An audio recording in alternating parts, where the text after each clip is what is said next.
Hello বন্ধুরা, দেখো লুসির কি অবস্থা করেছে। কে যে ওকে ওর পায়ের মধ্যে কোনো ধারালো অস্ত্র দিয়ে মেরেছে। দেখো কত গভীরভাবে ওর পা কেটে গেছে। ওর পা এতটাই গভীরভাবে কেটে গেছে যে ওর পায়ের যে লিগামেন্ট সেটাও ক্ষতিগ্রস্ত হয়েছে, আর প্রচুর রক্তপাত হয়েছে ওর। কে যে এই নিষ্ঠুরতা করলো ওর সঙ্গে, এক অবলা প্রাণীর সঙ্গে এরকম যে কেউ করতে পারে ভাবা যায় না। লুসির এই অবস্থা দেখে লুসির মা বাবা কান্নায় একদম ভেঙে পড়ে। তারপর ওকে হাসপাতালে নিয়ে যাওয়া হয়, ওখানে ওর ট্রিটমেন্ট করা হয়, তারপরে ওর রক্ত বন্ধ হয়। আর ওর পায়ের যা অবস্থা হয়েছে না, ও একদমই ঠিকভাবে হাঁটতে তো পারছে না, ওই পাটা ফেলতেই পারছে না। এই যে দেখো কত কষ্ট হচ্ছে দেখছো। এত নিষ্ঠুর যে কিভাবে হয় মানুষ ভাবা যায় না। কোনো কারণ ছাড়া কিভাবে এইভাবে ওকে মারলো ভাবা যায় না। এত নিষ্ঠুর কিভাবে হয় মানুষ। লুসি একদমই শান্ত এটা বলবো না, কিন্তু ও কখনোই কারো কোনো ক্ষতি করেনি। লুসি আসলে খুবই চঞ্চল, ছটপটে। এই যে দেখো এই অবস্থাতেও ও 3 পায়ে কেমন দৌড়োদৌড়ি করছে। আর রকি ওকে দেখতে এসেছে। রকি লুসির এই অবস্থা দেখে একেবারেই হতভম্ব হয়ে গেছে। আজকে কিন্তু ও দেখো লুসিকে আর খেলার জন্য কিচ্ছু বলছে না, ওর কাছেও খুব একটা যাচ্ছে না, ওকে দূর থেকেই দেখছে, খুব একটা ওর কাছে ঘেঁষছে না। কারণ লুসির ওই অবস্থা দেখে রকিরও খুব মন খারাপ হয়ে গেছে। কারণ দেখছে লুসি 3 পায়ে দৌড়োদৌড়ি করছে, আর রকির এটা একদম ভাল লাগছে না, খুবই মন খারাপ হয়ে গেছে রকির।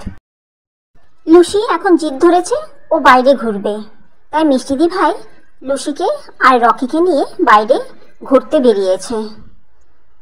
লুসি তো একদম কি বলবো, সারাটা দিন এইভাবে বাইরেও ঘুরে ঘুরে বেড়ায়, ওকে তো ঘরে আটকে রাখাই যায় না। এই অবস্থাতেও দেখো ও জিদ করে বেরিয়েছে, না বের করলে ওই কান্নাকাটি করছে। কি করবে, কোনো উপায় না দেখে অবশেষে ওকে এই অবস্থাতেই বের করতে হয়েছে। আর ও দেখো এত কষ্ট করে 3 পায়ে ও লাফিয়ে লাফিয়ে ও এগিয়ে চলেছে, রকিকেও ও পেছনে ফেলে দিয়েছে এই অবস্থাতেও। এই যে রকি এখন দৌড়ে গিয়ে ওর কাছে গিয়ে পৌঁছলো। ভাবো লুসি কতটা ছটপটে আর চঞ্চল, তাহলে কতটা দূর ওরা চলে এসেছে বাড়ি থেকে। লুসি বাড়ির বাইরে বের হওয়ার জন্য এমনভাবে কান্নাকাটি আর রিকোয়েস্ট করতে থাকে, পুরো ওর মা বাবাকে ইমোশনাল ব্ল্যাকমেল করে দেয়। আর বাধ্য হয়ে তখন ওর মা বাবা রাজি হয় ওকে বাড়ির বাইরে বের করতে। ও আসবেই বলে এখানে, শুনো না, ডাক্তারকে ডাকছে, বিকালের দিকে আসবে।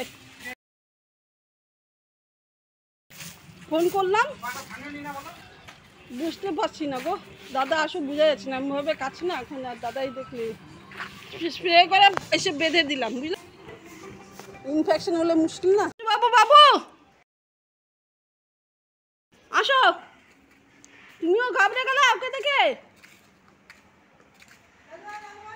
চলো আসো আসো আসো। লুসির মা বাবা তো খুবই ঘাবড়ে গেছে, ঘাবড়ানোটাই স্বাভাবিক, যেভাবে কেটে গেছে কি বলবো, এতটাই ফাঁক হয়ে আছে আর এতটা গভীরভাবে কেটেছে। আর ওখানে সেলাইও করা যাবে না, কারণ পায়ে তো মাংস থাকে না,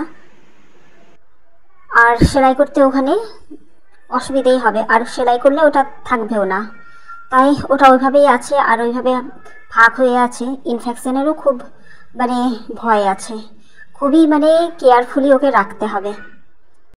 লুসিকে অ্যাডাপ্ট করার পর লুসির মা বাবা লুসিকে এত সুন্দরভাবে রেখেছে, ওর এত যত্ন করে আর এত আদর ভালোবাসায় ওকে ভরিয়ে দিয়েছে যে দেখো এই যে এখন এই যে লুসি এখানে বসে ওর মা বাবার অপেক্ষা করছে, কারণ ওর মা বাবা ওদের যে বাড়ি তৈরি হচ্ছে সেখানে গিয়েছে মিস্ত্রিদের কাজ দেখতে আর মিস্ত্রিদের একটু চা জল খাবার দিতে। আর ও এইভাবে বসে বসে অপেক্ষা করে, সবসময় এরকম। আর এই যে এখন ওকে খেতে দেওয়া হয়েছে। মাছের কাটা। আর দেখো ওর কত নখরা। আগে তো মুখ দিস না। না না না, ওই যে দুধ ভাত। দুধ দিয়ে মাইকে দিছি, খাও তো। টপ টপ করে খাও, টপ টপ করে খাও। নাও। ওষুধ ওষুধ কমবে না তো, খাও, এটা খাও। দুধ দিয়ে দিছি, এখানে খাও। তাতে দুধ দিয়ে ভাত নেই। দেখলে তো কেমন নখরা ওর।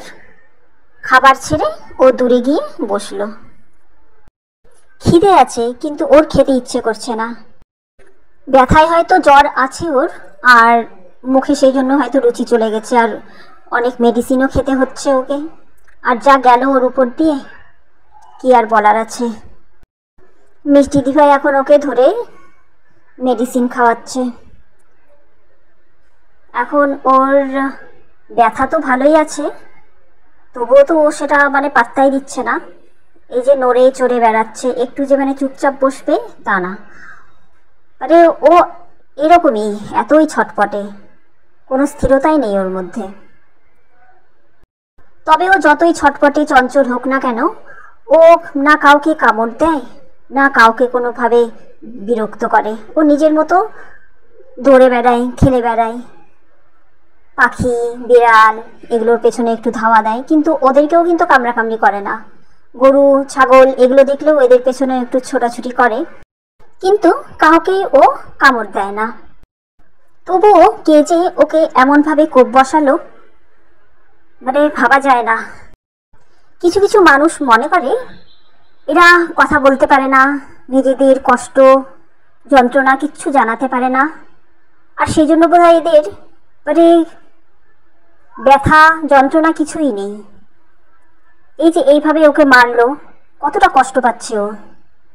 যে এরকম করেছে সে একটুও ভাবলো না যে ওরও ব্যথা লাগছে, ওরও ব্যথা লাগবে, কষ্ট পাবে। কিচ্ছু বলার নেই। এরকমই আছে কিছু কিছু মানুষ যারা এতটাই ঘৃণা করে এদের। বন্ধুরা, আজ এই পর্যন্তই। ভিডিও ভালো লাগলে লাইক, কমেন্ট, শেয়ার করে দিও। আর যারা নতুন দেখছো তারা চ্যানেলটি অবশ্যই সাবস্ক্রাইব করে নিও। সবাই ভালো থেকো। আর হ্যাঁ, তোমাদের চারপাশে এরকম অবলা পশু পাখি যত রয়েছে তাদেরও একটু খেয়াল রেখো। আর এই যে পথ কুকুরদের, যারা তোমাদের বাড়ির আশেপাশে ঘুরঘুর করে, একটু খেতে দিও। জানো তো, দুটো বিস্কিটের বিনিময়ে ওরা ওদের প্রাণটাও দিয়ে দিতে পারে তোমাদের জন্যে। ওরা এরকমই, একটু ভালোবাসা, একটু খাবার, এর বেশি ওরা আর কিছুই চায় না। পরীক্ষা করে দেখো, নিরাশ হবে না। বাই।